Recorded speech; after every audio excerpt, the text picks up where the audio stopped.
Testing. Testing 1, 2. Is it on? Well, are you sure? Because there's no indicator signal that...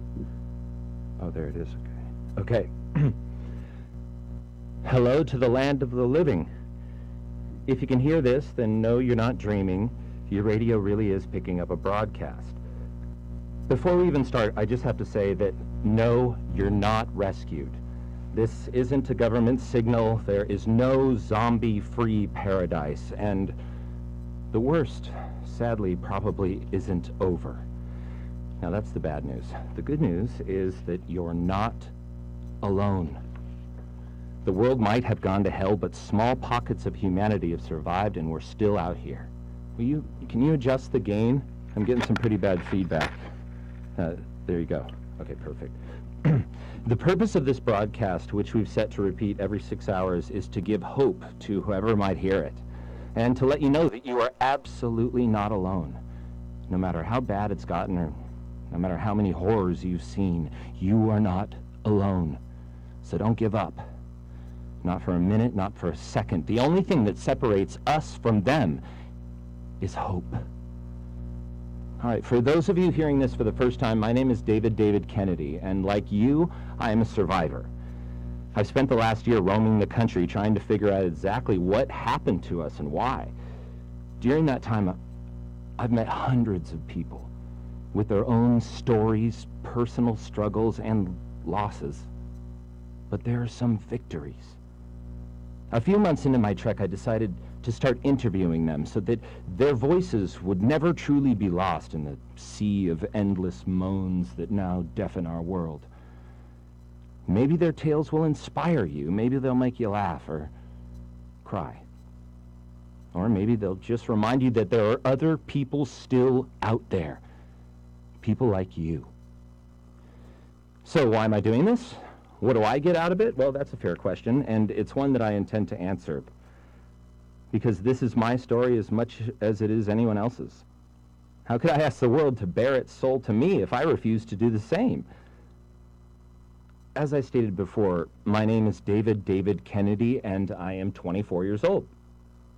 No, David Kennedy isn't some cool way to introduce myself like some sort of suave super spy. My first and middle name are both David. My father was David, and my grandfather was David, and to be fair, my mother named me after both men, never telling either which David came first.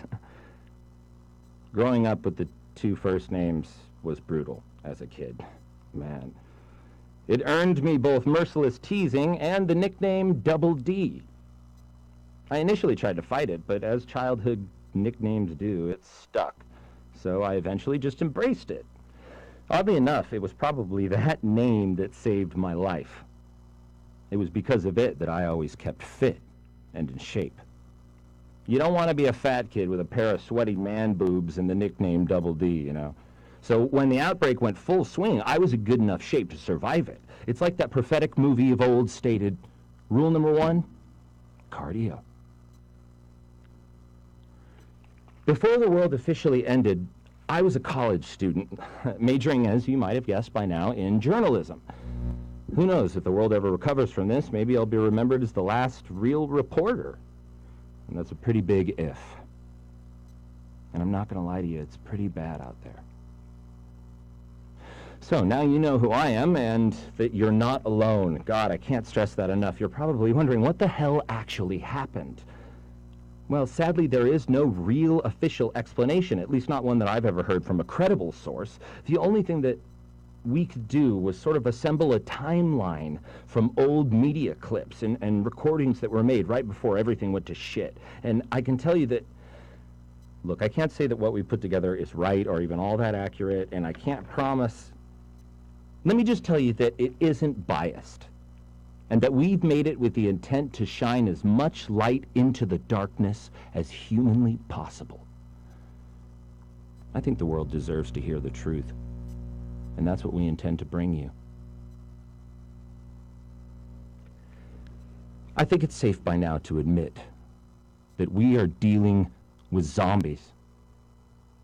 Not walkers, roamers, biters, shufflers, or any of the other names that the old television shows would just throw out to avoid saying the Z word, but actual, I can't believe they're real zombies. Being a college student, I find myself naturally gravitating towards conspiracy theories and shadowy plots, so we can't honestly ever say when all of this actually started. Government and media cover-ups have happened in the past, and I have absolutely no doubt that they happened during the initial outbreak.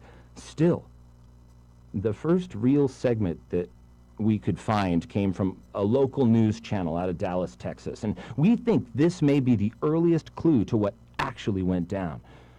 This is what we have. With the Dow Jones Industrial Average shattering industry records and closing well over 15,000 today, that number comes from a complicated formula based on 30 stocks that are part of the Dow Jones Average. The higher the number, the higher the value of those stocks, and there's no need to speculate which stocks in particular help boost those numbers today. Am I right, Cindy? Indeed you are, Ron. Karama Pharmaceuticals, the newly emerging biotech company with roots in Italy, is turning heads and raising brows as it swiftly becomes an international leader of both medical and therapeutic goods right here in the United States. Their spokesperson, Jana Kirkpatrick, has been credited with much of the company's climb, with her claim that they are only a few trails away from actually curing everything from swine flu to the common cold. Those are some pretty bold statements. True, but as Karama Pharmaceuticals has filed over 87 patents in the last year alone, the experts think that they might really be onto something. 87 patents? Is that a lot? Well, it sure seems like a lot to me, but whatever they're doing, they must be doing it right because their stock has gone up in value over 500% since hitting the markets a little over 2 years ago. Makes me wish that I had gotten in on that. But I will tell you what I did not miss out on last night's game. Did you see it? I didn't. Believe it or not, I was stuck smack dab in the middle of that massive traffic jam that Bob mentioned earlier. I sat on the Spencer Street Bridge for over 4 hours. 4 hours? Yikes. Well, you missed one heck of a game. Our very own Razors went head-to-head against the Coyotes last night, and it was nothing short of brutal. We'll have a full recap of the game and the heated words that were exchanged between the two coaches that may have them both in hot water, right after these words from our sponsors. All right, it might not sound like much, but that news report gives us the name Karama Pharmaceuticals. If you'd never heard of them, they were all over the news right before, well, the news stopped. They were working on some miracle cure that was going to revolutionize the world. The traffic jam she mentioned was later attributed to some homeless drug addict high on bath salts, but is now arguably the first reported surfacing of a zombie attack. Oh, and fun fact, I lost $50 on that game.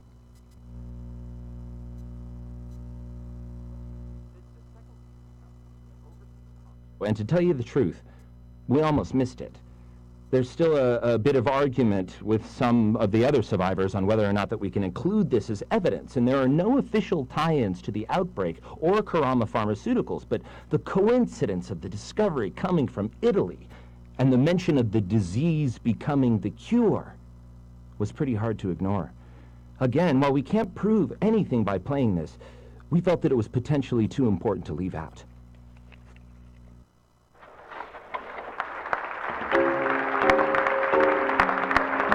Welcome back to The Piercing Truth with me, Oliver Pierce.